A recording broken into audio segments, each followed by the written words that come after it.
Kiekvieną kartą juk negali pakalbėti su draugė ryte, paskambinti psichologai, nueiti pas kosmetologę, bet tu nori, kad tavo kiekviena diena būtų jauki.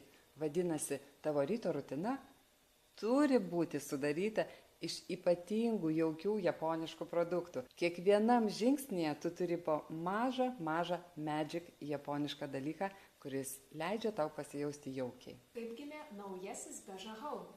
Daugelį kartų bandžiau savo atsakyti į klausimą, kas yra tokio, kad Japonijoje pasijaučiu ypatinga, pasijaučiu kitokią arba pamatau savo kitą pusę. Ten aš jaučiu, žinai, kad aš esu ta tokia jauki, miela, nuostabi moteris, be kažkokių labai didelių pareigų ar nori būti lyderė, geriausia. Apie šitą jausmą papasakojau savo sūnui Justinui. Justina sako, mama, tai reikia daryti naują Beža Home kolekciją. Supratau ne iš karto, bet esminis momentas yra, nepatikėsi, pagarba žmogui.